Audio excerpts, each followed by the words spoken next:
Olá, alunos! Sou a professora Leane, estou aqui comentando as questões de Direito Administrativo da prova prático-profissional do 39º exame da OAB. Vamos agora para as questões discursivas de Direito Administrativo.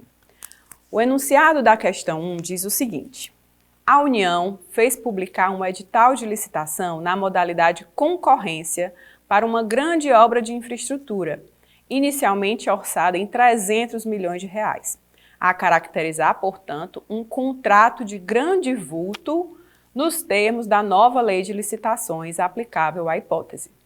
A sociedade empresária Controle de Tudo, S.A., visa participar do certame, mas, após a leitura do edital, ficou com fundadas dúvidas acerca de alguns pontos, razão pela qual buscou sua assessoria jurídica, a fim de esclarecê-las.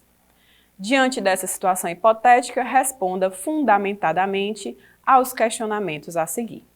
Então, a gente tem aqui uma situação de um edital de licitação com base na nova Lei de Licitações e Contratos. Atenção para a nova Lei de Licitações e Contratos, né? Nessa prova, nós temos duas questões que trata da Lei de Licitações e Contratos, e por se tratar de uma lei nova, nós temos visto a OAB cobrar bastante, tanto na prova objetiva quanto na prova prático-profissional, tá? Então, a primeira questão diz o seguinte: o edital em questão deveria contemplar matriz de alocação de risco entre contratante e contratado? Justifique. Turma, a nova lei de licitações ela teve uma preocupação muito grande com essa questão da gestão de riscos nos contratos administrativos, né? Então, ela traz cláusulas, né? A possibilidade de instituição de cláusulas de alocação de riscos, que é o quê?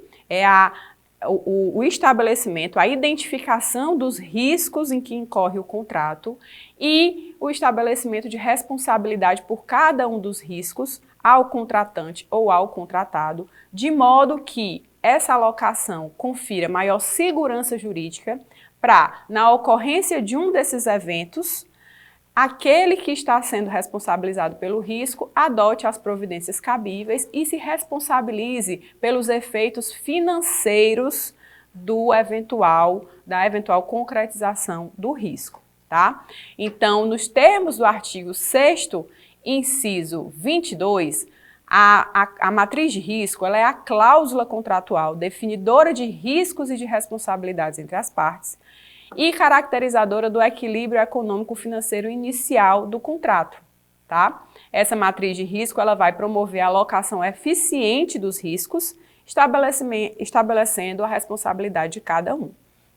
Lá no artigo 22, a nova Lei de Licitações e Contratos, ela vai dispor que o edital pode contemplar matriz de alocação de riscos entre contratante e contratado, hipótese em que o cálculo do valor estimado da contratação poderá considerar a taxa de risco compatível com o objeto da licitação e com os riscos atribuídos ao contratado.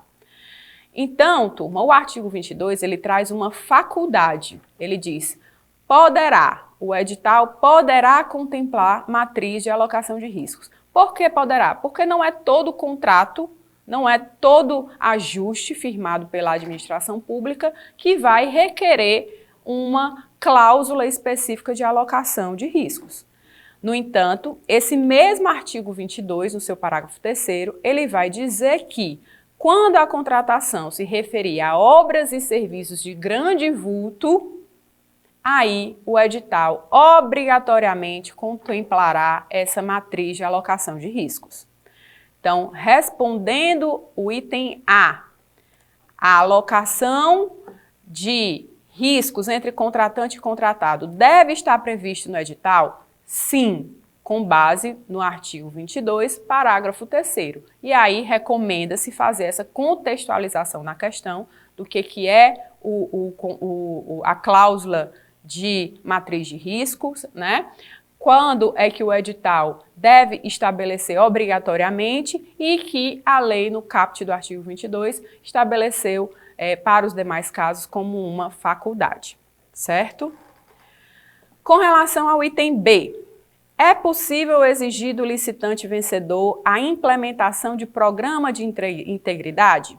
Turma, programa de integridade é um conjunto de mecanismos e procedimentos internos de uma empresa que tem por objetivo resguardar, estabelecer políticas, prevenir, detectar, sanar desvios, fraudes, irregularidades, atos ilícitos que poderiam vir a ser praticados contra a administração pública nacional ou estrangeira, né? É o que nós costumamos chamar de programas de compliance também.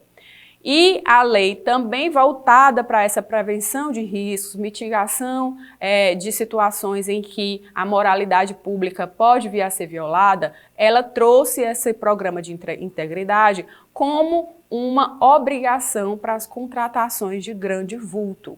E isso está disposto lá no artigo 25, parágrafo 4.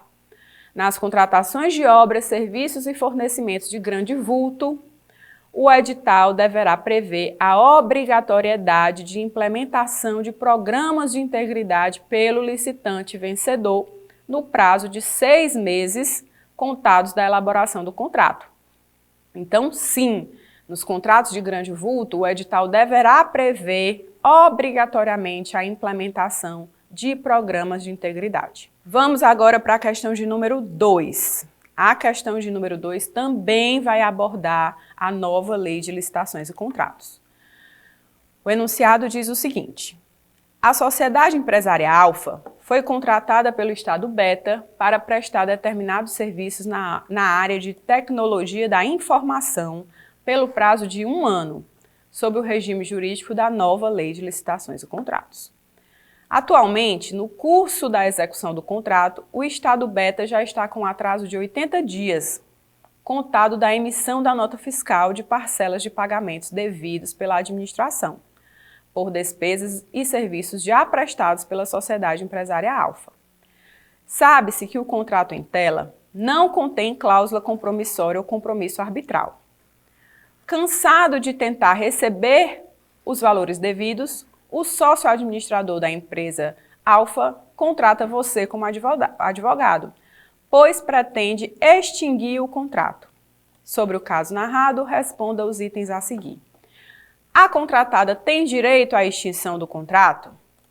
Turma, a Lei 14.133, ela trouxe uma inovação permitindo a aplicação no âmbito administrativo da exceção do contrato não cumprido, né?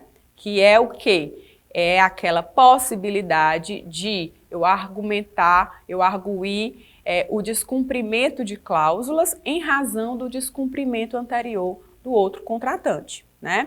Anteriormente à Lei 14.133, nós não tínhamos essa possibilidade expressa na 8666 e isso era questão de celeuma doutrinária e jurídica, né? Jurisprudencial. Mas agora a lei trouxe essa possibilidade, apesar de ter feito isso com algumas condicionantes. E quais são essas?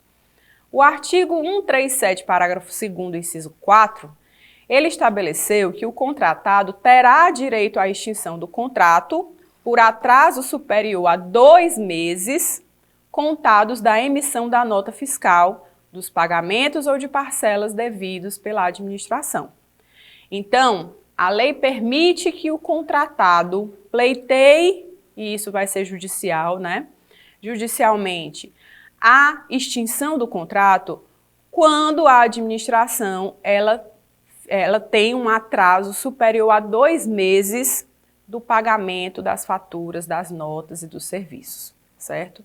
Então, nesse caso concreto, como a questão narra que o Estado Beta já está com um atraso de mais de 80 dias, é possível sim a extinção contratual, né, com base no artigo 137, parágrafo 2º, inciso 4º, tá? O item B diz o seguinte: caso haja a extinção do contrato em decorrência de culpa exclusiva do Estado Beta, quais os direitos do contratado? Quais os direitos do contratado? Aqui, a questão levanta a hipótese da extinção por culpa exclusiva da administração pública, do Estado Beta, e indaga quais são os direitos da empresa contratada. Pessoal, o artigo 138, parágrafo 2º da nova Lei de Licitações, também quando está tratando lá da extinção dos contratos, ela reconhece que a administração ela deve ressarcir o contratado no caso de extinção que decorre de sua culpa exclusiva, o que não seria menos razoável, não é mesmo? Então, neste caso, a lei reconhece esse dever de ressarcimento, tanto dos prejuízos causados, como também a devolução da garantia e pagamentos devidos até aquele momento, né? E do custo de desmobilização que eventualmente a empresa tenha que arcar, tá certo? Então aqui a resposta é sim, de acordo com o artigo 138, parágrafo 2º da nova Lei de Licitações e Contratos. A questão número 3 traz indagações, pessoal, relacionada ao controle da administração pública. É um tema que é muito caro também para a OAB, né? E ela trouxe aqui uma questão que relaciona o dever do servidor público que é responsável pelo controle interno da administração. O enunciado diz o seguinte: Jaqueline é servidora pública ocupante de cargo efetivo em determinado Tribunal Regional Federal e atualmente é responsável pelo controle interno do tribunal. No exercício de suas funções, Jaqueline tomou conhecimento de ilegalidade, consistente em fraude em contrato administrativo celebrado pelo tribunal com determinada sociedade empresária, que causou dano ao erário no importe de R$600 mil. No entanto, mesmo não tendo qualquer participação no ilícito, Jaqueline preferiu quedar-se omissa e sequer deu conhecimento da ilegalidade ao Tribunal de Contas da União. No caso em tela, em matéria de controle da administração pública, com base no texto da Constituição Federal, responda às perguntas a seguir. Então, essa questão aqui, ela foi boazinha, ela já informou para o aluno qual é o tema que está sendo tratado, é o controle da administração pública, e ela já informou também qual é o fundamento jurídico que deve ser analisado. Ela diz, com base no texto da Constituição Federal. Então, o aluno deve buscar lá os artigos que tratam do controle da administração pública, ali a partir do 71, 72 da Constituição Federal, para poder responder essa questão. O item A indaga o seguinte: Jaqueline, como agente público responsável pelo controle interno, pode ser responsabilizada por sua omissão? Justifique. Turma, o controle da administração pública, ele é feito por de diversas formas, né? Existe o controle interno, que a própria administração faz. Existe o controle externo, que pode ser feito pelo Poder Legislativo, pelo Poder Judiciário, pelo Ministério Público, pelo Poder Legislativo com auxílio dos Tribunais de Contas, né? Então, aqui a questão está abordando expressamente o controle interno da administração pública. E lá na Constituição Federal, o artigo 74 é que trata dessa matéria. Inclusive, o parágrafo 1º desse artigo 74 dispõe que os responsáveis pelo controle interno, ao tomarem conhecimento de qualquer irregularidade ou ilegalidade, dela darão ciência ao Tribunal de Contas da União, sob pena de responsabilidade solidária. Portanto, a Jaqueline, como estava aqui na posição de responsável pelo controle interno da entidade, né, do órgão, tribunal, ela deveria ter dado conhecimento ao TCU dessa ilegalidade, de modo que a sua omissão pode ensejar, sim, a responsabilidade solidária nos termos do artigo 74, parágrafo 1º. Tá? Essa é a resposta correta da questão. No item B, é indagado o seguinte: quem possui legitimidade para denunciar perante o Tribunal de Contas da União a ilegalidade como a narrada acima? Turma, como forma de ampliar e assegurar que a administração pública ela atue de acordo com a moralidade, com os princípios constitucionais, A Constituição Federal, ela assegura a diversos atores a possibilidade de reportar ao Tribunal de Contas ilegalidades cometidas no âmbito da administração pública. Então, o artigo 74, parágrafo 2º, ele vai estabelecer que qualquer cidadão, partido político, associação ou sindicato é parte legítima, na forma da lei, para denunciar irregularidades ou ilegalidades perante o Tribunal de Contas da União.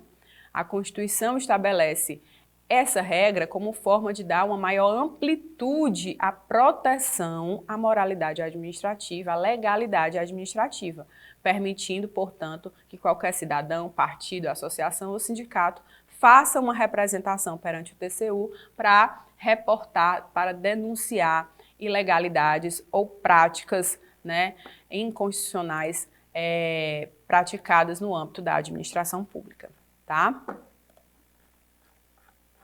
Agora vamos para a última questão, questão número 4, que trouxe a matéria relacionada ao processo administrativo no âmbito do governo federal, né, da administração pública federal. O enunciado da questão diz o seguinte: após realizar pedido administrativo para concessão de determinado benefício, a sociedade empresária Incrível teve o seu pedido parcialmente deferido pelo órgão, com atribuição da administração pública federal. Em razão disso, apresentou o recurso administrativo X para a obtenção do deferimento integral do pleiteado. O recurso X não foi conhecido pela autoridade competente, porque foi apresentado fora do prazo legal. Então, o que é que nós temos aqui? Nós temos a sociedade empresária que realizou um pedido perante a administração pública federal e teve o seu pedido parcialmente atendido. Ele pediu 100% e conseguiu obter uma parte desse pedido. Como ele não conseguiu o pedido integral, ele ingressou com um recurso administrativo X. Esse recurso administrativo X, ele não foi conhecido pela autoridade competente porque foi interposto fora do prazo legal. No entanto, ao analisar a situação impugnada, a referida autoridade competente, de ofício, entendeu que a parcela que havia sido deferida continha vício insanável, de modo que, na mesma decisão que não conheceu o recurso, sem que tenha havido preclusão, portanto, realizou a notificação da sociedade Incrível para se manifestar sobre a ilegalidade verificada, que pode ensejar a anulação daquilo que havia sido concedido, fato que importaria em gravame para a sociedade Incrível. Considerando os fatos apresentados e que não há legislação acerca do aludido procedimento administrativo específico, responda aos questionamentos. Turma, então essa segunda parte da questão diz o seguinte: a empresa Incrível fez um pedido total, o seu pedido só foi parcialmente atendido, a sociedade Incrível recorreu para ter a integralidade do pedido atendido, mas o seu recurso foi intempestivo. Quando a autoridade competente foi analisar o conhecimento daquele recurso intempestivo, ela verificou que mesmo aquela parte que tinha sido deferida, né, mesmo aquele deferimento parcial que havia sido concedido, também padecia de ilegalidade, ou seja, não deveria ter sido deferido coisa alguma. E aí, ela, na mesma ocasião em que notificou a empresa da intempestividade do recurso, ela também notificou para que a empresa se manifestasse sobre essa ilegalidade identificada na parte que foi deferida do seu pedido, tá? E aí a questão pergunta o seguinte: qual o prazo para a interposição do recurso administrativo X em questão? Aqui, a questão está perguntando qual era o prazo de interposição daquele recurso administrativo X que foi interposto pela empresa e que foi considerado intempestivo. Professora, como é que eu vou saber qual é o prazo do recurso se na questão não diz nem que pedido era, que matéria era? Justamente, pessoal, a questão ela traz diversas insinuações de que, nesse caso, não havia um procedimento administrativo específico, não há uma lei procedimental específica. Então, nos casos em que não há uma lei procedimental específica tratando de uma dada matéria, a gente se socorre a qual legislação? A legislação do processo administrativo, né? A Lei 9784 de 99. É lá que vai estar disposto o prazo de recurso administrativo. E é especificamente no artigo 59 que traz: salvo disposição legal específica, é de 10 dias o prazo para interposição de recurso administrativo, contado a partir da ciência ou divulgação oficial da decisão recorrida. Então, esse prazo, né, que não foi observado aqui pela empresa, né, para a interposição do recurso X, era o prazo de 10 dias nos termos da Lei do Processo Administrativo 9784 de 99. Com relação à questão B, o não conhecimento do recurso X impede que a administração reveja de ofício eventual ilegalidade constatada na parte em que o pedido da sociedade foi deferido? Turma, o que é que a questão está indagando? Como a administração pública não conheceu do recurso X, ela poderia, então, identificar de ofício a ilegalidade da parte do pedido da empresa que foi deferido? Já que ela não conheceu o recurso, eu teria aí, então, uma configuração do encerramento do processo administrativo ou da configuração da coisa julgada administrativa? Ou ela poderia rever essa parte que foi deferida do pedido? Essa é a indagação. Nós temos aqui alguns fundamentos que respaldam a possibilidade da administração pública rever, sim, e de ofício, né, essa ilegalidade do deferimento parcial do pedido. O artigo 63, parágrafo 2º da Lei de Processo Administrativo, ela diz: o não conhecimento do recurso não impede a administração de rever de ofício o ato ilegal, desde que não ocorra preclusão administrativa. Nesse caso, não houve a preclusão administrativa porque a própria questão informa, né? Sem que tenha havido preclusão, portanto, né? Ela não só dá a entender da narrativa dos fatos, como ela expressamente informa que não houve a preclusão. Então, com base no artigo 63, parágrafo 2º, o não conhecimento do recurso não impede a revisão desse ato ilegal. Mas ainda que assim não fosse, nós temos que observar a aplicação do princípio da autotutela, né, no âmbito da administração pública. É um princípio próprio da administração pública que permite que a administração reveja os seus atos por motivo de ilegalidade ou de conveniência, né, podendo anular ou revogar quando assim for necessário ou conveniente. Tá? Então, também por esse argumento, né, e com base na súmula 473 do Supremo, que reconhece expressamente esse princípio da autotutela, essa possibilidade da administração anular seus atos quando eivados de vício que os tornem ilegais, com base em todos esses argumentos, nós podemos defender que sim, que a administração pública pode rever essa parte do pedido da empresa que foi considerado ilegal. É isso, pessoal. Ficamos por aqui. Espero que tenham gostado, espero que aproveitem. Fiquem atentos a essas matérias que são sempre cobradas aqui no âmbito do direito administrativo, a nova lei de licitações e contratos, a lei de improbidade com as alterações recentes promovidas agora de 2021, que estão sendo sempre objeto de questões nos nossos exames da ordem. Até mais!